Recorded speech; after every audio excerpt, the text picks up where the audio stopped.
موضوع الدرس في أحوال الإنسان وصفات السعداء سورة المعارج تفسير ابن كثير. الحمد لله رب العالمين والصلاة والسلام على أشرف الأنبياء وسيد المرسلين سيدنا محمد وعلى آله وأصحابه أجمعين. اللهم صل على سيدنا محمد وعلى آل سيدنا محمد كما صليت على إبراهيم وعلى آل إبراهيم في العالمين إنك حميد مجيد. أعوذ بالله من الشيطان الرجيم. بسم الله الرحمن الرحيم. إن الإنسان خلق هلوعا إذا مسه الشر جزوعا وإذا مسه الخير منوعا إلا المصلين الذين هم على صلاتهم دائمون والذين في أموالهم حق معلوم للسائل والمحروم والذين يصدقون بيوم الدين والذين هم من عذاب ربهم مشفقون إن عذاب ربهم غير مأمون والذين هم لفروجهم حافظون إلا على أزواجهم أو ما ملكت أيمانهم فإنهم غير ملومين فمن ابتغى وراء ذلك فأولئك هم العادون والذين هم لأماناتهم وعهدهم راعون والذين هم بشهاداتهم قائمون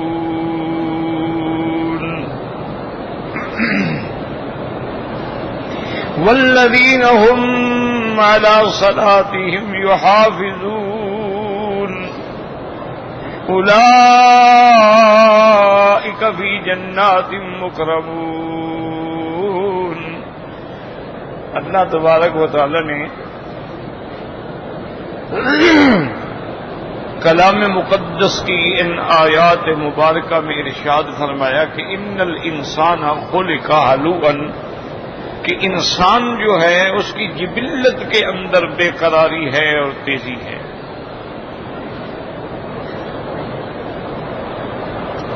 اذا مسہ الشر جزوعا، جب اس کو تکلیف پہنچے تو فریاد رسا ہوتا ہے، بڑی واویلا کرتا ہے. وَإِذَا مَسَّهُ الْخَيْرُ، اور جب مال مل جائے، تو خیر کا لفظ جو ہے یہ مطلق خیر کے لیے بھی ہوتا ہے اور مال کے لیے بھی ہوتا ہے، کیونکہ آگے جو لفظ ہے وہ دلالت کر رہا ہے کہ یہاں سے مراد مال ہے. اذا مسہ الخیر، جب اس کو مال پہنچی اللہ کی طرف سے، اب وہ منع کرنے والا، روکنے والا مجال ہے کہ اللہ کے راستے پہ خرچ کرے. اور آگے استثناء آ گیا کہ الا المصلین، مگر وہ لوگ جو نمازی ہیں. اب اس بات کو سمجھیں، ایک قول تو یہ ہے کہ ان الانسان خلق ہلوعا، اس سے مراد ہے ہی کافر. کیوں؟ اس کے بعد استثناء ہے الا المصلین، اس سے مراد مومن ہے، تو اس کے مقابلے پہ پہلے ذکر جو ہے گویا کافر ہے. اور بعض علماء فرماتے ہیں کہ انسان مطلقاً، یعنی جو بھی انسان ہے اس کے اندر یہ ساری صفات اللہ نے رکھی ہیں. صفات محمودہ بھی ہیں، صفات مذمومہ بھی ہیں. صفات جمیلہ بھی ہیں، صفات قبیحہ بھی ہیں۔ ایک چھوٹے سے انسان میں اللہ نے کئی قوتیں رکھی ہیں، قوت عملیہ بھی ہے، قوت علمیہ بھی ہے، قوت نظریہ بھی ہے، قوت فکریہ بھی ہے، قوت حیوانیہ بھی ہے، قوت ملکیہ بھی ہے۔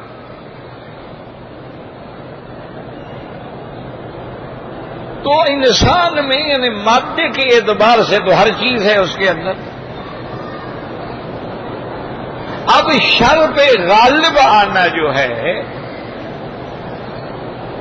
اس کا طریقہ کیا ہے؟ سب سے پہلے ایمان، اور اس کے بعد یہ صفتیں جن میں آ گئیں ان کی قوت شر ختم ہو جاتی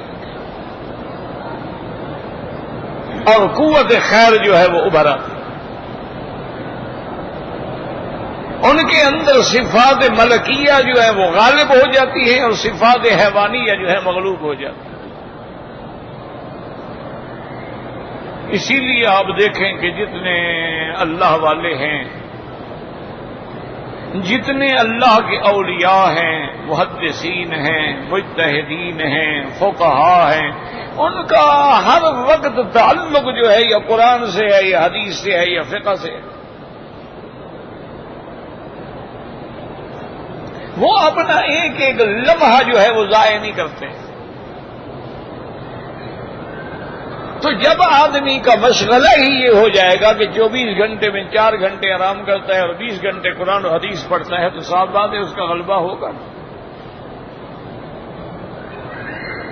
اس کی یوں مثال سمجھنا ہے کہ ایک آدمی ہے، اگر اس کے 24 گھنٹے میں 20 گھنٹے اچھے لوگوں کے ساتھ گزرتے ہیں، صالحین میں گزرتے ہیں، علماء میں گزرتے ہیں، اولیاء میں گزرتے ہیں، صاف بات ہے اس کی اصلاح ہو جائے گی، وہ ٹھیک ہو جائے گی۔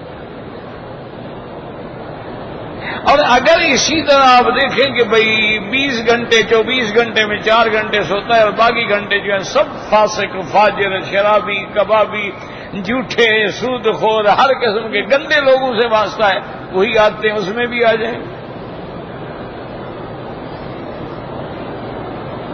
وہ ایک دیہاتی مثال ہے کہ گورے کو کالے کے ساتھ اگر باندھ دو تو کہتے ہیں رنگ تو نہیں بدلے گا لیکن عادتیں تو بدل جائیں گی۔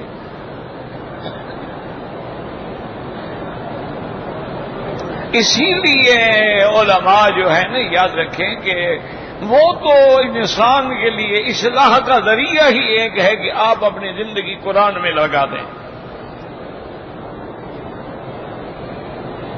آپ نے دیکھا ہے ماشاءاللہ یہاں کے جو عرب لوگ ہیں وہ کیوں کامیاب ہیں؟ ایک عقیدہ ان کا اتنا پکا ہے نا جی، پہاڑ ہیں، چھوٹی چھوٹی باتوں کا ان کے دماغ پہ اثر ہی نہیں ہوتا۔ اور دوسری بات یہ ہے، آپ نے دیکھا ہوگا مسجد میں آئیں گے 2 رکعت تحیت المسجد پڑھیں گے، اچھا 5 منٹ بھی اذان میں تکبیر میں باقی قرآن اٹھا کے پڑھنا شروع کریں، یعنی ان کو 5 منٹ ملیں گے، 10 منٹ ملیں گے قرآن۔ تو لازمی بات ہے کہ قرآن جو ہے یہ کلام اللہ ہے۔ تو جب آدمی کلام اللہ کا عادی ہو جائے تو گویا اللہ سے کلام کر رہا ہے، اس کا اثر کیسے نہیں ہوگا؟ لازمی بات ہے کہ اس کا اثر ہوگا۔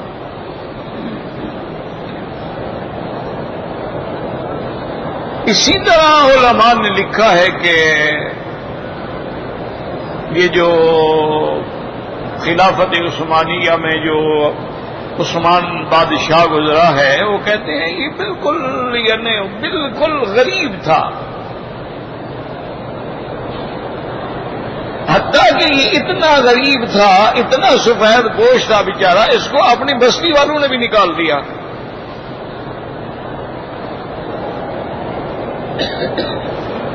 یہ کسی اللہ والے کی صحبت میں کسی مسجد میں چلا گیا تو انہوں نے پوچھا کیا بات ہے؟ انہوں نے کہا حضرت میں ایک تو غریب ہوں، میرے پاس کوئی ذریعہ معاش ہی نہیں ہے، اور پھر مجھے تو بستی والے رہنے ہی نہیں دیتے، میں اچھا یہاں رہو اور قرآن پڑھو بس۔ اس نے قرآن پڑھنا شروع کیا، ماشاءاللہ قرآن کا حافظ ہو گیا۔ پھر تجوید پڑھنی شروع کر دی. اب رات دن وہ قرآن پڑھ رہا.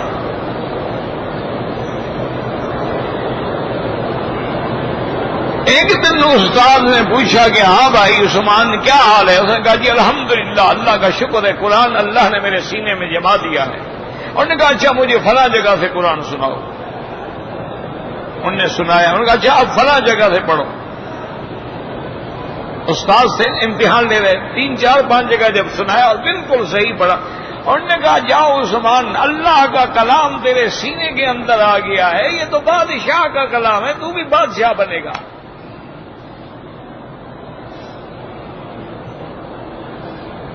خدا کی شان دیکھیں گے جناب. وہ وہاں سے نکلا آگے آیا تو 20-25 آدمی کھڑے تھے. انہوں نے دیکھا کون ہے؟ انہوں نے کہا میرا نام عثمان ہے.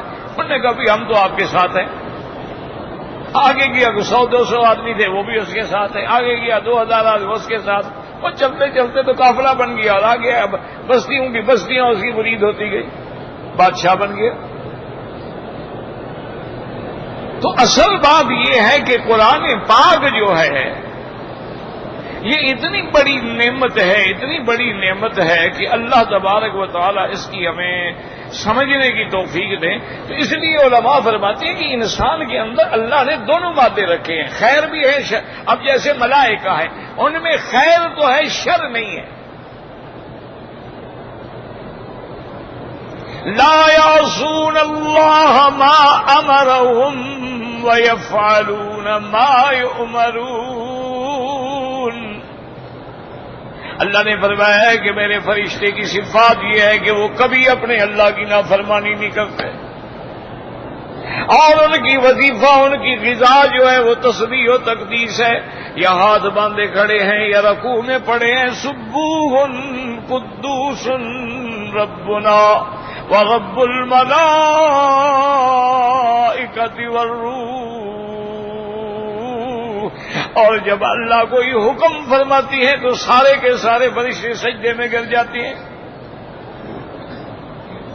اور اس کے بعد جب سر اٹھاتے ہیں تو پھر پوچھتے ہیں بڑے فرشتوں سے, شان والوں سے, ماذا قال ربکم, رب نے کیا حکم دیا. تو یاد رکھیں کہ ملائکہ میں خیر ہے شر نہیں, اور شیاطین کے اندر شر ہے خیر نہیں, اور انسان کے اندر خیر بھی ہے شر بھی ہے.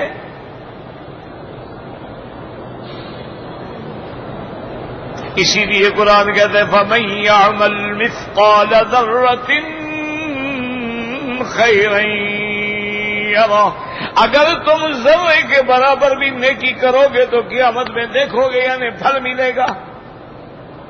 وَمَن يَعْمَلْ مِثْقَالَ ذَرَّةٍ شَرًّا يَرَهُ. اور اگر برائی کرو گے تو اس کا بھی بدلہ تمہیں ملے گا. تو انسان میں خیر بھی ہے شر بھی ہے, دونوں صفتیں اللہ تبارک و تعالی نے انسان میں رکھی ہیں.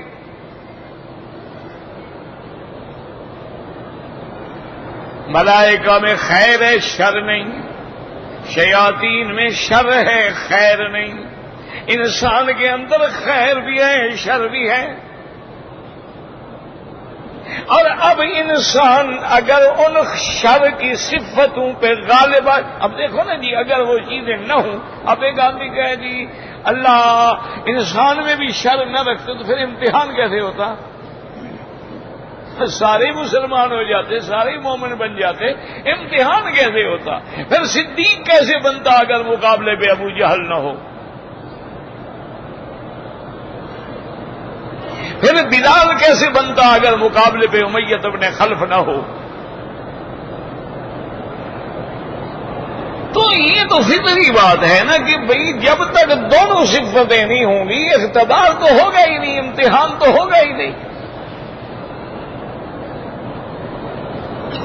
اس لیے ہر انسان میں یہ مادہ ہے, خیر بھی ہے شر بھی ہے. اسی طرح سمجھنے علماء نے لکھا کہ جنت میں خیر ہوگی شر نہیں ہوگا, جہنم میں شر ہوگا خیر نہیں ہوگی, اور دنیا میں خیر بھی ہوگی شر بھی ہوگا.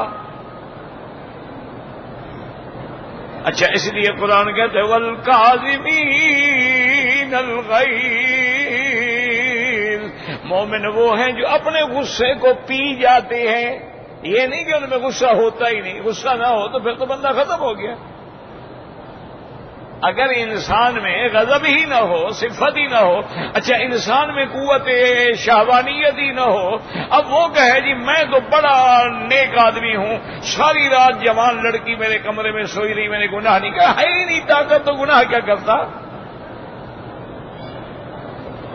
جیسے ماشاءاللہ جب بندہ بوڑھا ہو جاتا ہے، ٹانگیں جب موت قبر کی طرف ہوں، سارے نیک ہو جاتے ہیں، تصویر لے کے آ جاتے ہیں ماشاءاللہ.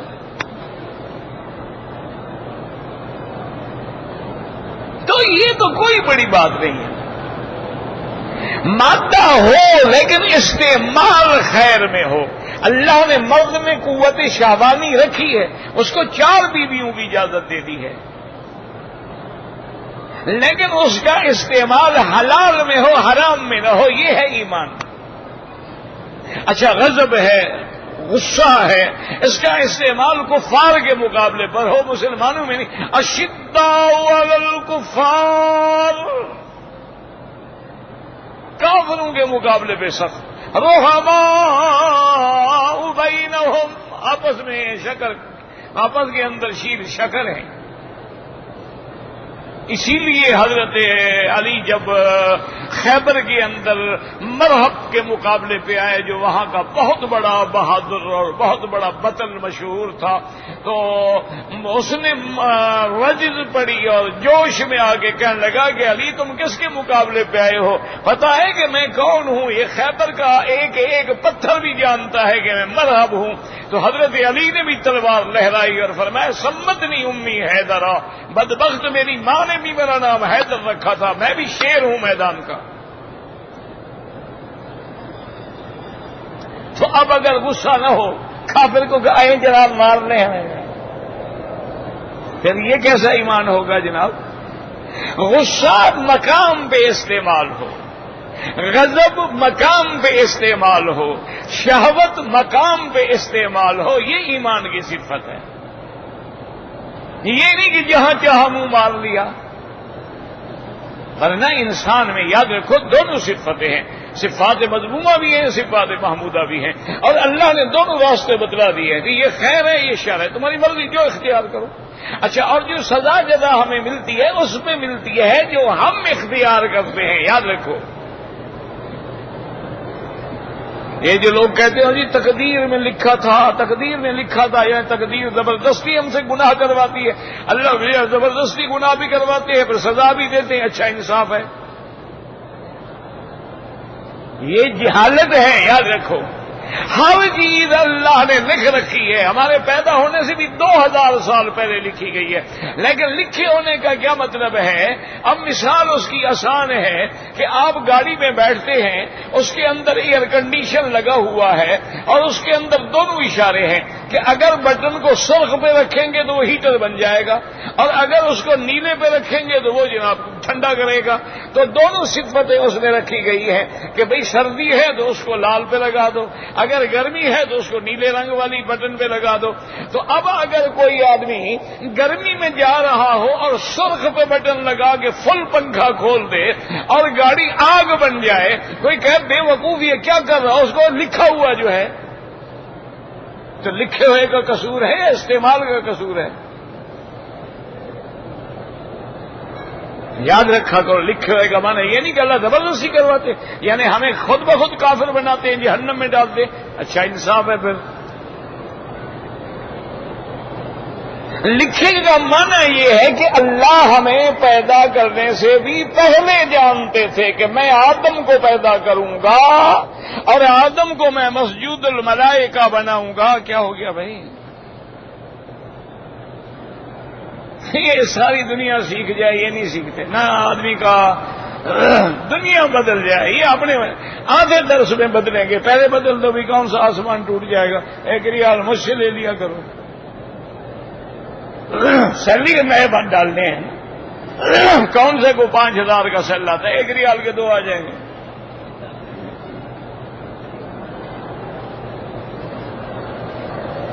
اچھا جی اب بہرحال اس بات کو چھوڑیں.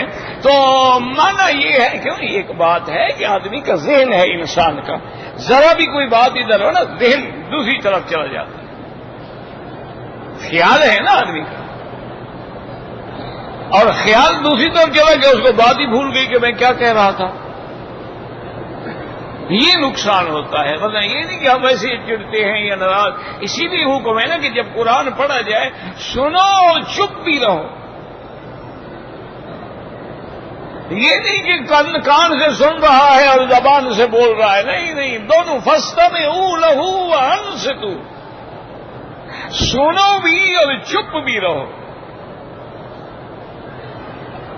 اور یاد ہی رکھو قرآن پڑھنا سنت ہے، لیکن قرآن کا سننا جو ہے وہ واجب ہے. اگر کوئی اور پڑھ رہا ہے پھر سنو. اسی لیے حکم ہے کہ تم قرآن پڑھے ہو تو ایسا پڑھو تاکہ دوسرے کو بلا وجہ گنہگار نہ کرو. وہ بیچارہ اپنی باتوں میں لگا ہوا ہے، تم جناب قراتیں کر رہے ہو، وہ نہیں سنے گا، وہ تو مارا گیا نا. اور اسی لیے حکم ہے کہ اگر کوئی قرآن پڑھ رہا ہے تو السلام علیکم بھی نہ کہو، اس کو ڈسٹرب نہ کرو، وہ اللہ کے ساتھ جڑا ہوا ہے، اس کو مت کاٹو. کلام اللہ کا پڑھنا ہے، اللہ سے کلام کرنا. حدیث مبارک کا پڑھنا ہے، رسول اللہ سے ہم کلام ہونا.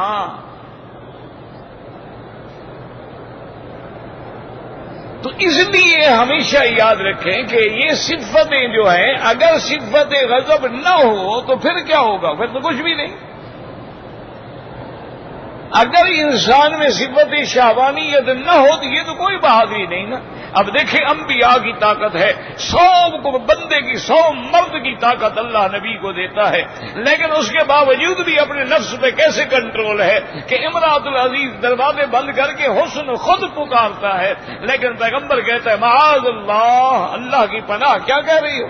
میں گناہ کروں؟ مجھے گناہ کی دعوت دیتی ہو؟ یعنی اس انکار پہ پیغمبر کو جیل جانا پڑا، تکلیفیں اٹھانی پڑی اور برداشت کی، لیکن گناہ کی طرف نظر نہیں اٹھائی. یہ ہوتا ہے کمال. اس لیے اللہ نے فرمایا کہ مومنوں کی پہلی صفت کیا ہے؟ نمازی. تو اس لیے علماء نے کہا کہ تبدیلی چاہتے ہو نماز، کوئی مصیبت آئے نماز، کوئی پریشانی آئے نماز. وَاسْتَعِينُوا بِالصَّبْرِ وَالصَّلَاةِ. اللہ نے فرمایا کہ جب مشقت آئے، مصیبت آئے، صبر کرو، نماز پڑھو. اور میرے مدنی سرکار صلی اللہ علیہ وسلم عادت مبارک تھی اذا حضبہ امر بادر الی الصلاۃ، کوئی مشکل پیش آتی فوراً نماز. اس میں حکمت کیا ہے؟ یاد رکھو کہ جب بندے کا تعلق اللہ سے جڑ گیا تو مصیبت تو خود بہت ختم ہو گئی نا. مصیبتیں ختم کرنے والا کون ہے؟ یہ الگ بات ہے ہم نماز بھی پڑھ رہے ہوتے ہیں اور خیال پتہ نہیں یار کافی عرصے سے پڑھ رہے ہیں، فائدہ تو کچھ نہیں ہوتا. اتنا عرصہ ہو گیا، مولوی صاحب نے وظیفہ بتایا تھا، میں تو پڑھ رہا ہوں، کچھ نہیں ہوتا. جب یقین ہی تمہارا یہ ہے تو کیوں کچھ ہوگا؟ کچھ بھی نہیں ہوگا، قیامت تک پڑھتے رہو.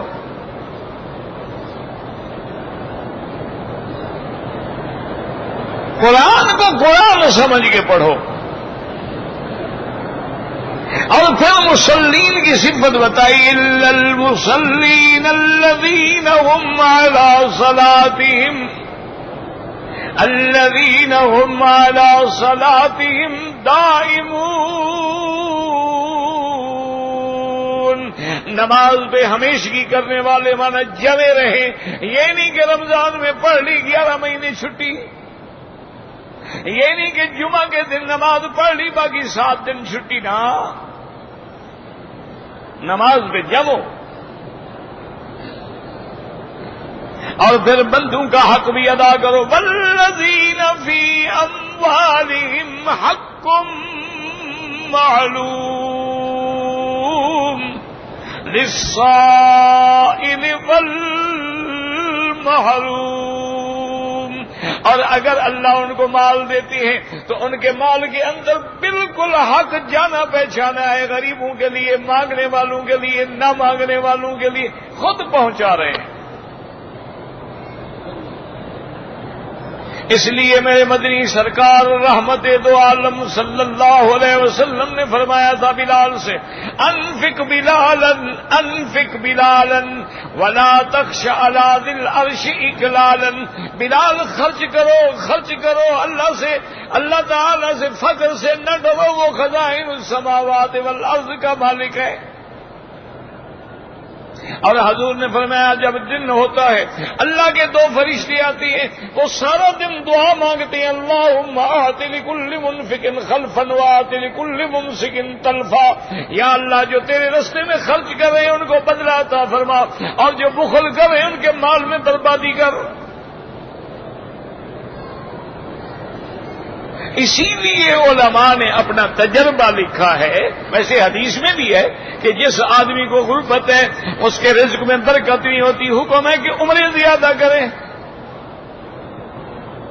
حالانکہ عمرہ کرنے سے تو خرچ ہوگا، پیسہ لگے گا، آج کل تو لاکھ روپیہ لگ جاتا ہے، لیکن حضور نے فرمایا کہ حجج النسک عمر تترینفیان الذنوب والفقر، بار بار حج، بار بار عمرہ گناہوں کو بھی مٹا دیتا ہے، فقر کو بھی مٹا دیتا ہے۔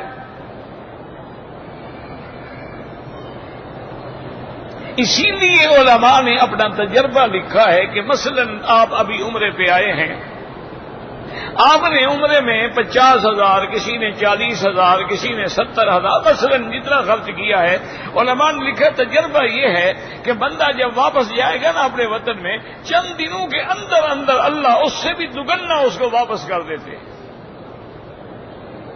کہ میرے گھر میں خرچ کیا ہے تو احسان نہ جتلاؤ، میں کریم ہوں، میں تمہیں دے دیتا ہوں۔ اس لیے فرمایا اچھا سائل مانا مانگنے والا، محروم کا مانا متعفف ہے، سوال نہیں کرتا لیکن محتاج ہے، ایسے لوگوں کو دیا کرو، ڈھونڈ ڈھونڈ کے دیا کرو۔ بعض لوگ ہوتے ہیں نا بڑا اچھا لباس ہے، صاف ستھرے رہتے ہیں، لیکن ان کے گھر میں فاقے ہوتے ہیں، بڑے بڑے لوگ ہیں، یعنی ماشاءاللہ مظاہر آپ دیکھیں، آپ کہیں یار یہ تو کوئی بڑا امیر آدمی ہے، لیکن وہ غنا ہوتا ہے، استغنا ہوتا ہے، وہ سوال نہیں کرتے کسی سے، اپنی حاجت کسی کے سامنے نہیں رکھتے۔ اور اس کے بعد یہ دو صفتیں، ایک تو نماز میں دائم ہے، دوسری کیا اپنے مال کو خرچ کرتے ہیں، اور تیسری صفت کیا ہے والذین یصدقون بیوم الدین، اللہ نے فرمایا مومنوں کی صفت یہ ہے کہ وہ یوم الجزا، قیامت کو مانتے ہیں، تصدیق کرتے ہیں۔ اور اس کے بعد فرمایا والذین هم من عذاب ربهم مشفقون ان عذاب ربهم غیر مأمون، اور فرمایا میرے مومنوں کی صفت یہ ہے وہ اپنے عذاب، اللہ کے عذاب سے، اپنے رب کے عذاب سے ڈرتے ہیں، اور رب کے عذاب سے بے غم نہیں ہوتے، بے غم وہ ہوتا ہے جو جاہل ہو، جو کافر ہو، ورنہ اللہ کی مرضی ہے کسی چھوٹی سی غلطی میں پکڑ لیں، کسی چیونٹی کے مارنے پہ پکڑ لیں، تو جو رب کے بندے ہیں وہ ہر وقت اپنے رب سے ڈرتے ہیں۔ اور صفتیں کیا بھی فرمایا والذین هم لفروجہم حافظون، اور جو اپنے شرم گاہوں کی حفاظت کرنے والے ہیں، الا علی ازواجہم، ہاں مگر اپنی بیویوں کے لیے، وما ملکت ایمانہم، جو ان کے ہاتھ کا مال ہے، فإنہم غیر ملومین، ان میں ان پہ کوئی ملامت نہیں۔ فمن ابتغى وراء ذلك، جو اس کے علاوہ چاہے، وہ ہیں جو حد سے گزرنے والے ہیں۔ تو اب یاد رکھیں کہ اللہ نے انسان کے لیے دو چیزیں حلال کی ہیں، ایک تو ہے بیوی، اس نے نکاح کیا ہے، بیوی ہے، ایک ہے، دو ہیں، تین ہیں، چار ہیں، حلال ہے۔ اسی طرح ہاتھ کا مال، ملکت ایمانوں کا معنی یہ ہے کہ وہ لونڈیاں، وہ کنیزیں اچھا، کنیز کا معنی یہ نہیں ہوتا کہ جیسے آج کل ہمارے گھر میں کوئی نکرانی کام کرتی ہو تو ہم کہیں یہ بھی کنیز ہے، حلال ہے۔ اچھا، یا بعض لوگ جو ہیں وہ جاتے ہیں، جیسے پہاڑی علاقے ہیں، غریب لوگ ہیں، وہ کافرستان کا علاقہ ہے، کلاش کا علاقہ ہے، وہ بالکل جہاں کچھ بھی نہیں کھانے پینے کا، 6 مہینے کے لیے بیچارے ایسے آگ جلا کے پہاڑوں میں گزارتے ہیں، ان سے جا کے 1 لاکھ 2 لاکھ 4 لاکھ روپے میں ان کی نوجوان لڑکیاں خرید کر کے لے آتے ہیں، یہ میری کنیز ہو گئی۔ نہیں، یہ کنیز نہیں ہوتی، یہ حرام ہے۔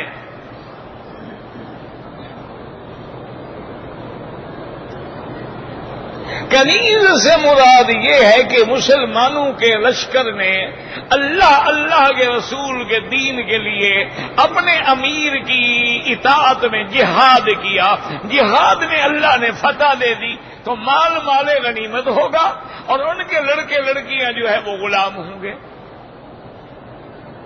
اور وہ مجاہدین میں تقسیم ہوں گے۔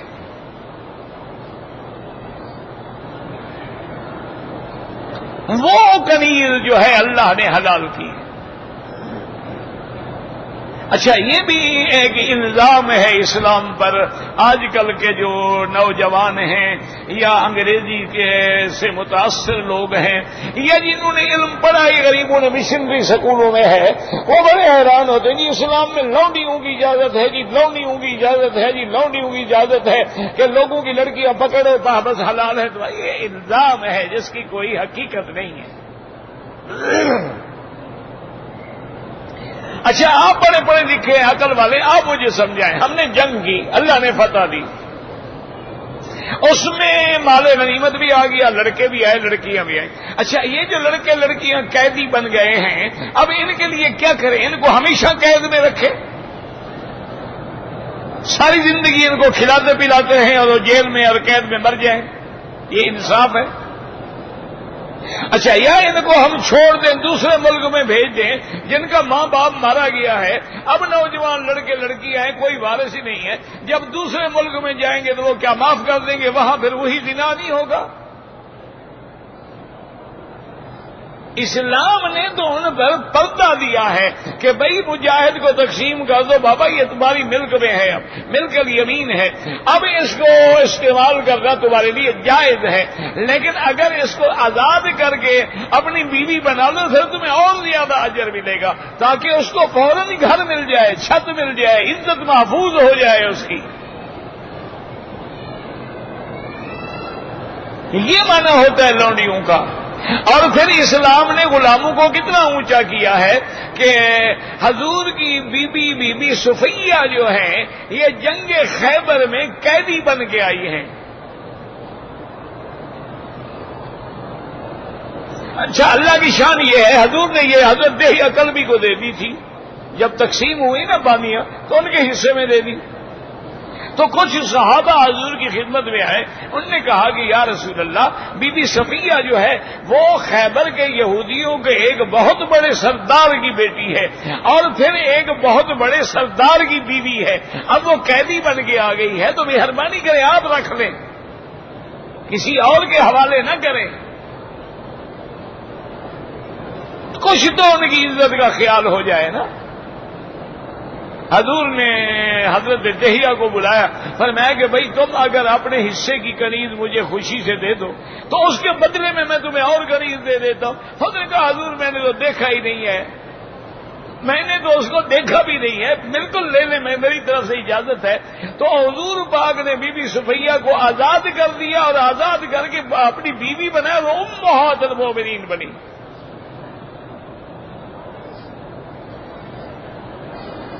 اور اسی لیے آپ دیکھیں کہ بی بی عائشہ فرماتی ہے رضی اللہ تعالی عنہ، فرماتی ہیں کہ میں نے بی بی صفیہ سے زیادہ شان والی بی بی نہیں دیکھی ہے۔ تو صحابہ نے پوچھا کیسے؟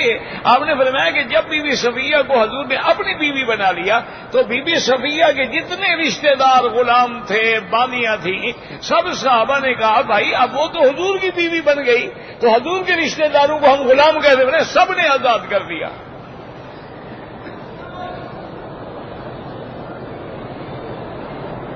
انہوں نے سب نے ان کو آزاد کر دیا ہے، تو اس کی وجہ سے کتنے لوگ ہیں جو غلامی سے آزاد ہو گئے.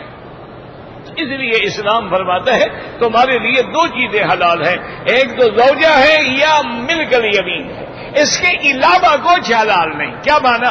نہ نکاح متع حلال ہے، نہ زنا حلال ہے، نہ کسی لڑکے سے بدفعلی حلال ہے، اور کوئی رستہ ہی نہیں، صرف یہ دو رستے ہیں جو حلال ہیں. اچھا یہاں بھی اللہ نے دیکھو کیسا پیارا لفظ فرمایا فَإِنَّهُمْ غَيْرُ مَلُومِينَ. اگر بیوی ہے ملک الیمین ہے تو ان پہ کوئی ملامت نہیں. کیا مانا؟ یہ نہیں کہ بس اسی میں لگے رہو،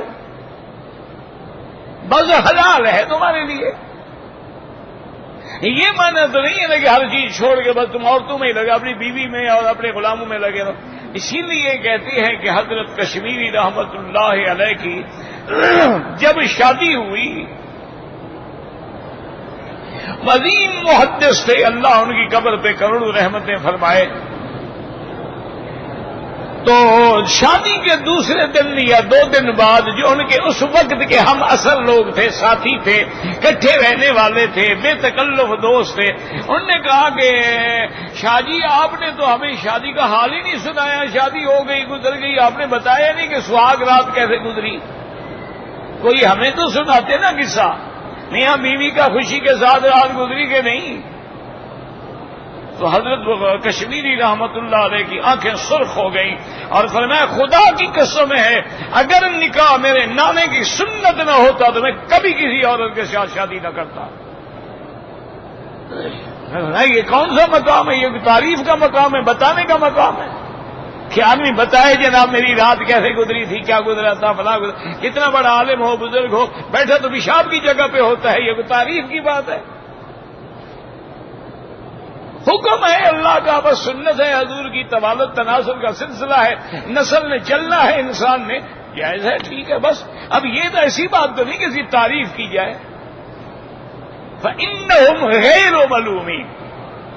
اب ان دو کے علاوہ فَمَنِ ابْتَغَىٰ وَرَاءَ ذَٰلِكَ، اس کے سوا کوئی رستہ نکالے، فَأُولَٰئِكَ هُمُ الْعَادُونَ، وہ حد سے گزرنے والا. اچھا اور صفت اللہ نے مومنوں کی، والذین هم لأماناتهم وعهدهم راعون. اور مومن کی صفت یہ ہے کہ امانات. اچھا یہ مجلس میں جو بات ہوتی ہے یہ بھی امانت ہے، کوئی پیسے رکھے یہ بھی امانت ہے، اور جو وعدہ کرے حفاظت کرنے والے ہیں، امانت کی نگہداشت کرتے ہیں، وعدہ پورا کرتے ہیں، کبھی وعدہ خلافی نہیں کرتے. والذین هم بشہاداتہم قائمون. اور جو گواہی پہ جمے رہتی ہیں، چاہے باپ کے خلاف گواہی ہے، بیٹے کے خلاف، حق ہے تو حق ہے، پھر اس میں ان میں لچک نہیں آتی. والذین هم علی صلاتہم یحافظون. یاد رکھیں پہلے تھا دائمون، ہمیشہ نماز پڑھتی ہے، یہاں ہے کہ نمازوں کی حفاظت کرتی ہیں. یہ نہیں کہ ٹکرے مارتے ہیں، بلکہ ارکان ہیں، واجبات ہیں، فرائض ہیں، شروط ہیں، اوقات ہیں، حفاظت. اولئک فی جنات مکرمون. جن میں یہ صفتیں ہوں گی یہی لوگ ہیں جو قیامت میں جنت کے باغوں میں عزت کے دیے جائیں گے. باغ بھی ہوں گے اور وہاں اعزاز بھی ہوگا، اکرام بھی ہوگا، اور ان کے لیے لذت بھی ہوگی. اللہم اجعلنا من السعداء ولا تجعلنا من الاشقیاء.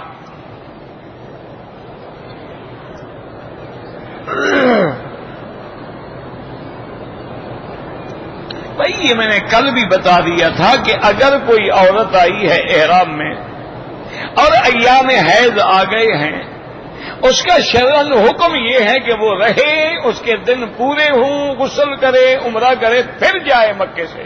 تاریخ آ گئی ہے، تاریخ بدل دو، کوئی آسمان گر جائے گا.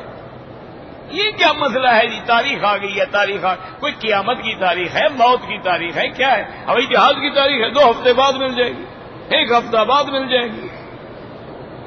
اگر وہ عمرہ کیے بغیر چلی گئی مثلا، اس کو پھر عمرے پر بھی آنا ہوگا، عمرہ بھی قضا کرنا پڑے گا اور دم بھی دینی پڑے گی۔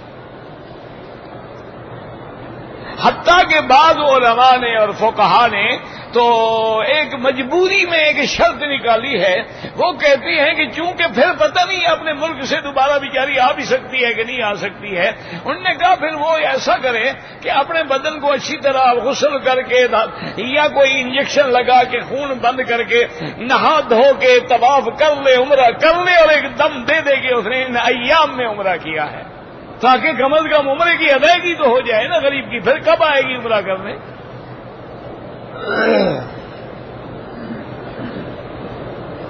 حجر اسود کو بائیں ہاتھ نہیں دائیں ہاتھ سے چھو کے بوسہ دیں گے۔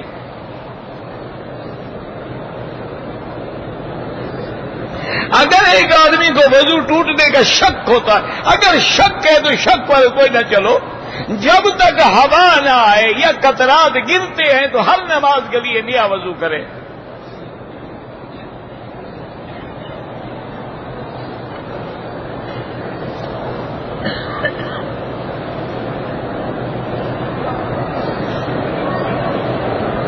کہتے ہیں جی کہ میں نے اوپر طواف کرنا شروع کیا لیکن ایک چکر میں تھک گیا، پھر نیچے آ جاؤ۔ اوپر جانا مشکل تو ہوتا ہے نا جی، بہرحال پھر نیچے آ کے پورا کر لو، کوئی مسئلہ نہیں۔ منکرین حدیث، جو حدیث کا منکر ہے وہ قرآن کا بھی منکر ہے، حدیث تو قرآن کی شرح ہے، تو قرآن کا ترجمہ ہے۔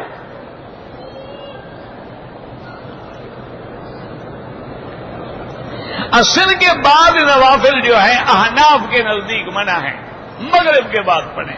یہاں کے ائمہ فرماتے ہیں کہ ویسے نفل منع ہے، لیکن کسی نے طواف کیا ہے تو پڑھ سکتا ہے۔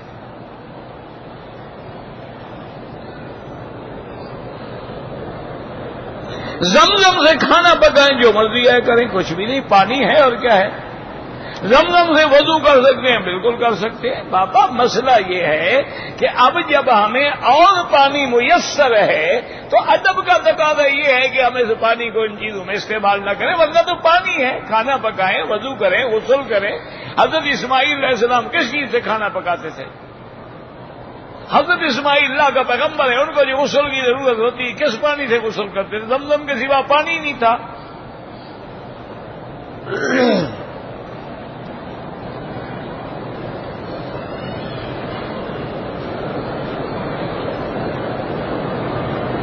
میں نے عمرے 3 کیے ہیں، چوتھا عمرہ کیا، پچھلے حصے سے چوتھا حصہ میں نے صاف کیا، ٹھیک ہے، لیکن پہلے 3 عمروں میں بھی کیا کہ نہیں کیا؟ اگر پہلے 3 عمروں میں بالکل ہی بال نہیں کٹا ہے، دم پڑ گئی۔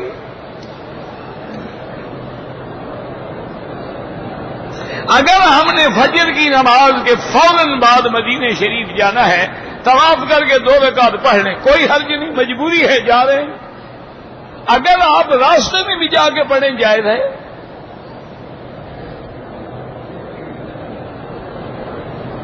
کہتے تھے کہ عربی کی جامع تفسیر، بھی عربی کی تو ایک تفسیر تھوڑی ہے ماشاءاللہ، وہ تو ساری ہی جامع ہیں، ابن کثیر ہے، اسی طرح قرطبی ہے، اسی طریقے سے جلالین ہے، نصری ہے، اور کئی تفاسیر ہیں اللہ تبارک، اور ہر تفسیر کا ایک رنگ ہوتا ہے۔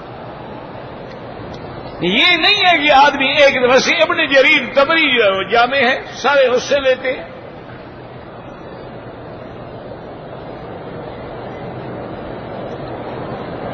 اختصار مسائل میں نماز جو ہے ہاتھ باندھنا، یہ کوئی اختلافی مسائل نہیں ہے، تم نے بنائے ہوئے ہیں،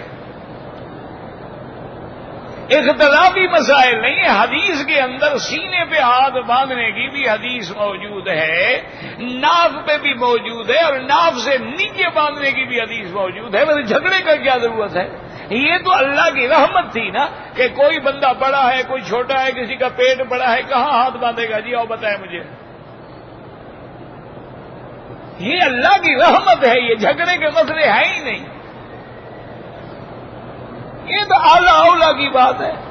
ہاں البتہ یہ بلا وجہ جھگڑنا یہ اچھی بات نہیں ہے۔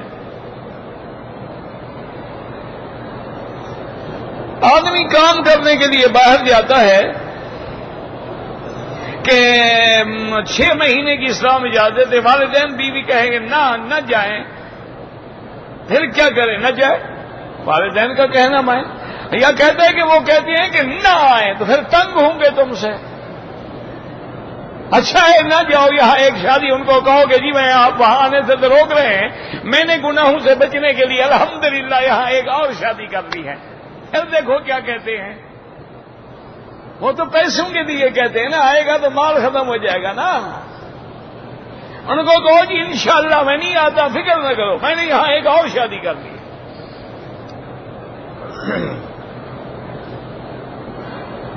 بھائی بچوں کے لیے کوئی طواف نہیں، آپ طواف کریں، ان کے لیے دعائیں کریں۔ حجر اسود پہ جب اشارہ کریں گے تو رخ حجر اسود کی طرف ہوگا۔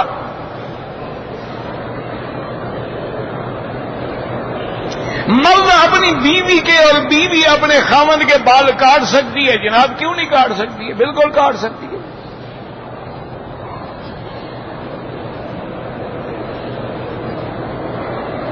کہتے جی کہ ایئرپورٹ پر سامان جب ہم نے لیا تو کسی کی مٹھائی کا ڈبہ ہمارے پاس آ گیا، ہم نے کھا لیا، ماشاءاللہ، اتنی قیمت صدقہ کرو اور توبہ بھی کرو، حرام کا مال کھایا ہے آپ نے۔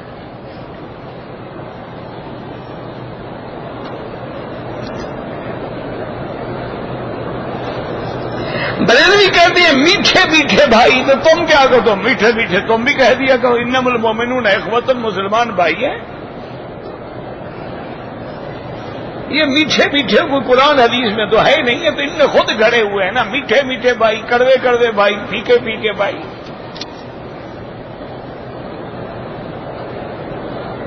بیت اللہ کو ہاتھ لگا کے چومنا ناجائز ہے، صرف حجر اسود سے سنت ہے۔ یہ بالکل کوئی شک نہیں ہے کہ درود اکبر ہو یا درود لکھی ہو، یہ کوئی قرآن حدیث میں ثابت نہیں ہے، نہ کبھی حضور نے پڑھے ہیں۔ اس لیے آپ وہی درود پڑھا کریں جو نماز میں پڑھتے ہیں آپ، باقی درود جو ہے وہ کسی عالم کو دکھلائیں، اگر الفاظ صحیح ہیں پڑھا کریں۔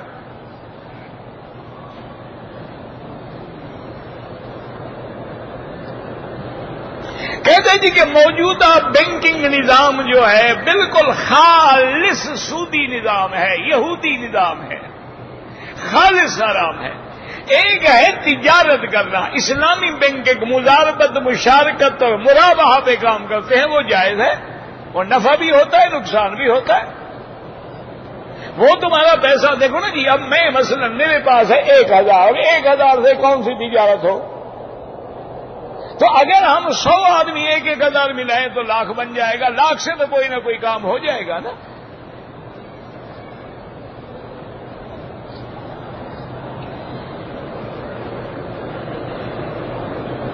اگر احرام کی حالت میں تھوڑی دیر کے لیے سر پہ کپڑا رکھ لیا کچھ نہیں ہوتا، اگر طواف کرتے ہوئے کندھا نکالنا 1 چکر یا آدھا چکر بھول گیا کچھ نہیں ہوتا۔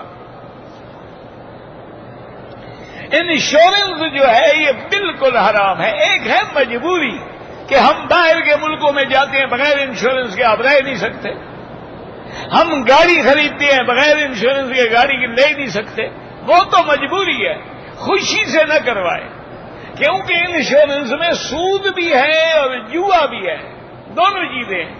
ہم نے 10 لاکھ کی پالیسی لی، ابھی ہم نے 3 قسطیں جمع کرائی، حادثہ ہو گیا تو ان کو 10 لاکھ دینا پڑا، تو جوا تو یہی ہے نا کہ 100 ڈالو 1000 مل جائے۔ اچھا اگر وہ پالیسی چلتی رہی، وہ آدمی نہیں مرا ہے، اب وہ رقم سود کے ساتھ واپس کریں گے۔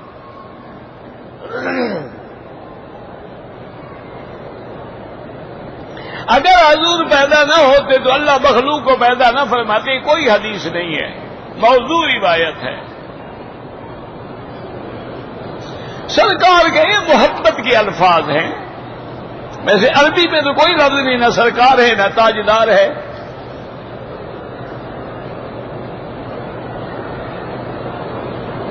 کہتے ہیں جی کہ ایک مولوی صاحب نے لکھا ہے کہ حضرت ابو بکر اور حضرت بلال جو ہیں حضور کے نام پہ انگوٹھے چومتے تھے. یہ صرف اسی مولوی کو نظر آیا ہے, 1,24,000 صحابہ کو نظر نہیں آیا. یہ عجیب ہے. دیکھو نا, میں انگوٹھے چوم سب کو نظر آ رہا ہے, یہ نہیں نظر آ رہا. صرف آپ کے مولوی کو نظر آیا ہے جو 1400 سال کے بعد پیدا ہوا ہے کراچی میں. نہ حضرت پورے صحابہ کو, اگر صحابہ کو نظر آیا ہے تو انہوں نے کیوں نہیں کیا عمل؟ اچھا ویسے بھی اللہ نے تمہیں عقل دی ہے, کوئی بھوسا بھرا ہوا تو نہیں ہے نا. حضور کے نام پر انگوٹھے چومنے کا مجھے بتاؤ, انگوٹھے اپنے چوم رہے ہو اور احسان محمد مصطفیٰ پہ کر رہے ہو.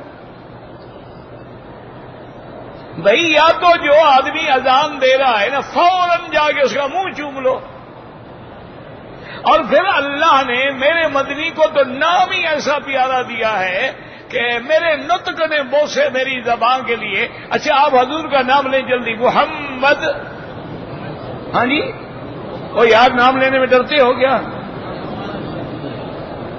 2-3 آدمی نے لیا ہے میرے خیال. اچھا آپ ایسا کریں, نام لو لیکن ہونٹ نہ ملیں. ہو سکتا ہے تو جس کے نام پہ خود بخود بوسا آ جاتا ہے, انگوٹھے چومنے کا کیا مطلب؟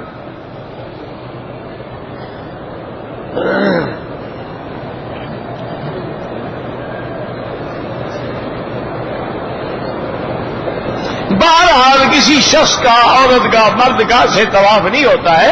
اپنے لیے کرو, اس کے لیے دعا کرو. بھویں جو بناتے ہیں وہ حرام ہے. ہر عورت کرتی ہے, اس نے عورتوں کا کلمہ پڑھا ہے یا نبی پاک کا کلمہ پڑھا ہے, شریعت میں حرام ہے. کہتے تھے کہ مغرب کے وقت میں گھر میں بلائیں آتی ہیں تو سارے گھر والے نکل جائیں دروازے بند کر کے تاکہ بلائیں نہ آئے. قرآن پڑھو گے کوئی بلا نہیں آئے گی, آیت الکرسی پڑھو گے کوئی بلا نہیں آئے گی, قل اعوذ برب الناس پڑھو گے کوئی بلا نہیں. اچھا بلائیں بھی بڑی سمجھدار ہیں, اندھیرے میں آتی ہیں, روشنی میں نہیں آتی تاکہ نظر نہ آئے نا, تو ڈنڈا لے کے مارو گے تم. جاہلوں کے عقیدے ہیں, کافروں کے عقیدے ہیں, ہندوؤں کے عقیدے ہیں. بلائیں اگر آئیں تو ہر وقت آ سکتی ہیں.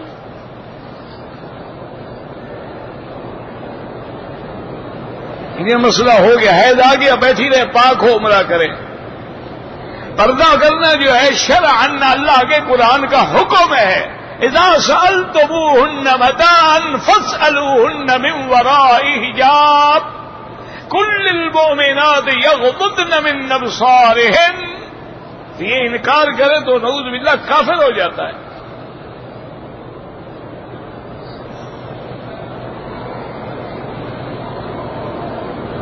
کہتے جی کہ بیوی سوم و صلاۃ کی پابند ہو, شریعت کے مطابق چلنے والی ہو تو خاوند بیعت کر سکے نا, بیوی کی بیعت کرے گا؟ مجھے سمجھ نہیں آیا مسئلہ. بیوی کی بیعت کرنے کا کیا مطلب ہے؟ مجھے مسئلہ سمجھ نہیں آیا. بیوی کی بیعت یا ویسے بیعت؟ پھر وضاحت کر کے لکھو. ایسے بیوی کی تو ہر آدمی بیعت ہے. کوئی ایسا آدمی ہے جو بیوی کی بیعت نہ ہو؟ تم مانتے نہیں ہو, ہم مان لیتے ہیں. فرق اتنا ہے, ویسے بیعت سارے ہیں الحمدللہ. جو حکم بیوی دے گی نماز چھوڑ دے گا, بیوی کا حکم مانے گا. یہ تو بیعت سے بھی کام آگے ہے. ناک بھی لگے پیشانی بھی لگے تب سجدہ ہوگا.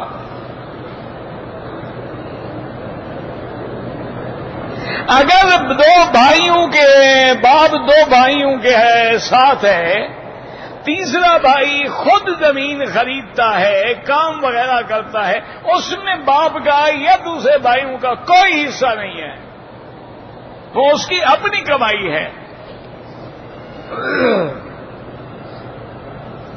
موبائل پر جو ہیلو ہیلو کہتے ہیں بالکل گناہ ہے. یہ انگریزوں کی اتباع ہے. آپ کہیں السلام علیکم,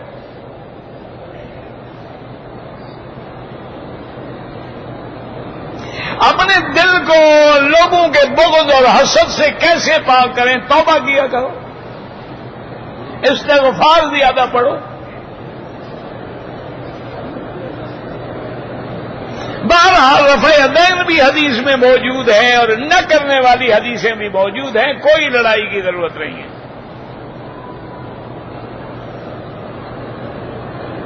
تبلیغ میں کتنے دن جانا چاہیے؟ ساری زندگی.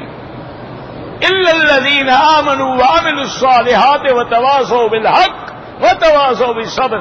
مومن تو ہر وقت تبلیغ کرتا ہے. ہر طواف کے بعد 2 رکعت واجب الطواف ہے. امام ابو حنیفہ رحمۃ اللہ علیہ کے نزدیک واجب ہے، باقی ائمہ کے نزدیک سنت ہے، نفل کسی کے نزدیک نہیں ہے. تم نے بنا رکھا ہے. دوران طواف نظر نیچے رکھیں.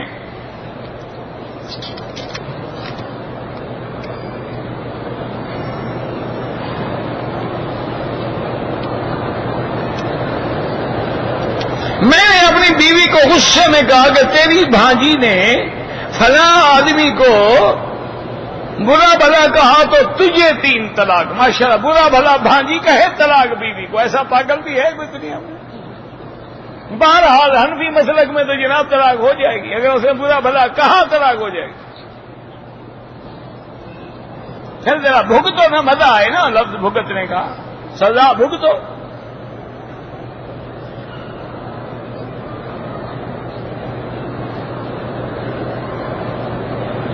کہتے جی کہ پاکستان سے عمرے کے لیے آتے ہیں، اپنے گھر میں ہم غسل کر دیتے ہیں، عام کپڑے پہن لیتے ہیں، جب ایئرپورٹ پہ آتے ہیں تو وضو کر کے صرف احرام باندھ لیتے ہیں. کوئی بات نہیں.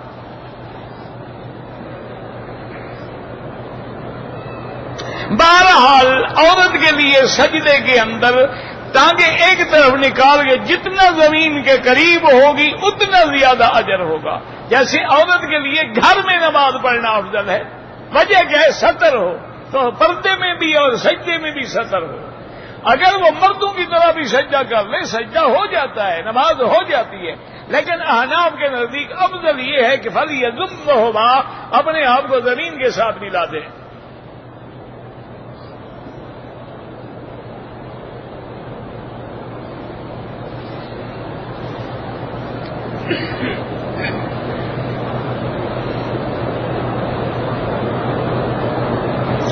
کہتے جی کہ حدیث میں آتا ہے کہ ہر کام میں مشورہ کریں. آپ کی جگہ بدلی گئی ہے تو کوئی بات نہیں، حرم میں ہے، کون سا کوئی میلوں کا فاصلہ ہو گیا کہ تمہیں تکلیف ہو گئی ہے. بات یہ ہے کہ حالات ہوتے ہیں، اب چھٹیاں ہو گئی ہیں، سب عرب لوگ آئیں گے اور علماء زیادہ ہو جائیں گے درس دینے والے. اس میں بڑے بڑے مشائخ اور بڑے بڑے حیت الکبار العلماء کے لوگ آئیں گے. تو ان کے لیے وہ دیکھ رہے ہیں کہ بڑوں کو بڑی جگہ دیں، چھوٹوں کو چھوٹی جگہ دیں، تو کوئی مسئلہ تو نہیں ہے. اور کوئی ایسی بات بھی نہیں ہے. کتنا فرق پڑ گیا؟ 2 منٹ کے بعد آواز سن لی، ادھر آ گئے.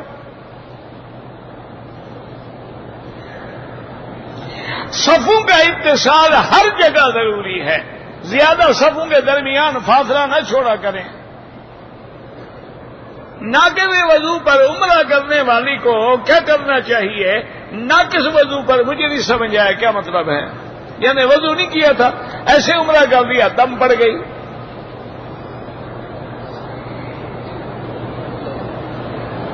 بعض لوگ جو ہے غیر محرم عورت کو بہن بنا کے لے آتے. اللہ تو جانتا ہے نا کہ غیر محرم ہے. اپنا عمرہ بھی برباد، اس کا عمرہ بھی برباد. 11ویں شریف کھانا بدعت ہے، ناجائز ہے، پکانا بھی ناجائز ہے.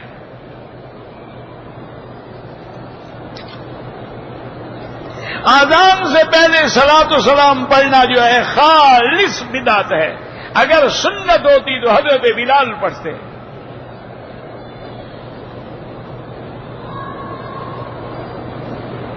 بہرحال قرآن پڑھ کے ثواب بخشا جا سکتا ہے.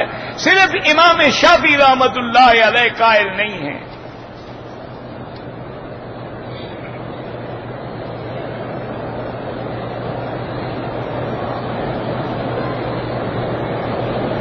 میں نماز پڑھ رہا تھا، کسی نے پتہ نہیں کیا دروازہ کھولا، میرا پاؤں کٹ گیا، نماز جو تھی ٹوٹ گئی. ٹوٹ گئی کوئی بات، بعد میں پڑھ لو. پھر جمعہ تو نہیں ہوگا. جمعہ تو تب ہے جب امام کے ساتھ ہے، ورنہ پھر ظہر پڑھیں گے. زکوٰۃ اس وقت فرض ہو جاتی ہے 52.5 تولے چاندی کی قیمت یا 7.25 تولے سونا، ضروری نہیں کہ سونا ہو، کچھ سونا ہے، کچھ چاندی ہے، کچھ نقدی ہے، کچھ پیسہ ہے، یعنی جب اتنی قیمت ہو جائے اور اوپر جتنی ہوتی جائے زکات دینی ضروری ہے 2.5%۔ 6 تولے تمہارے پاس سونا ہے، چاندی بھی ہے، چاندی نہیں تو کیا نقد پیسہ بھی ہے، تو 7.25 تولے کے پیسے بن گئے، زکات ضروری ہے۔ منڈی کا کام اگر کسی مسلمان ملک کو نقصان ہوتا ہو تو نہ کریں۔ اگر عشاء کی نماز قضا ہو گئی ہے، بالکل نماز بھی قضا کریں گے، وتر بھی قضا کریں گے، چونکہ احناف کے نزدیک وتر واجب ہے۔ مسجد عائشہ سے احرام باندھ کے عمرہ کر سکتے ہیں، نہ کریں، آپ کی مرضی ہے۔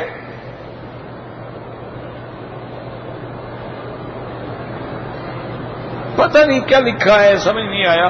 بہرحال عمرے کے بعد یا حج کے بعد افضل یہ ہے کہ اس طرح پھروائیں۔ اگر بال بڑے ہیں تو چوتھا حصہ بالوں کا سارے سر کا کٹ جائے۔ اللہم صلی علی سیدنا محمد وعلی آل سیدنا محمد وبارک وسلم یا حی یا قیوم یا ذا الجلال والاکرام۔ اللہم فرج ہم المہمومین، نفس کرب المکروبین، واقض الدین عن المدینین، واشفنا واشف مرضانا ومرضى المسلمین۔ اللهم اشفنا واشف مرضانا وارحم موتانا واستجب دعانا ولا تخيب رجاءنا۔ اللهم لا تجعلنا من القانتين۔ اللهم انصر الاسلام والمسلمين، اللهم انصر الاسلام والمسلمين، اللهم انصر المجاهدين، اللهم احفظ سائر بلاد المسلمين، هذا البلد الامين واجعله امنا مطمئنا سخاء رخاء الى يوم الدين۔ یا اللہ بیماروں کو شفا عطا فرما، یا اللہ ہماری ظاہری باطنی روحانی جسمانی بیماریاں پریشانیاں اپنی رحمت سے دور فرما، یا اللہ بے حیاؤں کو حیا عطا فرما، یا اللہ بے دینوں کو دین عطا فرما، بے اولادوں کو اولاد عطا فرما، قرض داروں کے قرض عطا فرما، جن کے رزق میں تنگی ہے ان کے رزق میں برکتیں عطا فرما، یا اللہ ہمیں مانگنا نہیں آتا بغیر مانگے عطا فرما، یا اللہ تمام عالم اسلام کی حفاظت فرما، یا اللہ مسلمان جس ملک میں ہیں ان کی جان مال آبرو عزت کی حفاظت فرما۔ ربنا آتنا فی الدنیا حسنۃ وفی الآخرۃ حسنۃ فقنا عذاب النار۔ ربنا ظلمنا انفسنا ان لم تغفر لنا وترحمنا لنكونن من الخاسرین۔ صلی اللہ تعالی علی خیر خلقہ سیدنا محمد وعلى آلہ وصحبہ اجمعین۔ اللهم صل على سيدنا محمد وعلى آل سيدنا محمد كما صليت على إبراهيم وعلى آل إبراهيم في العالمين إنك حميد مجيد۔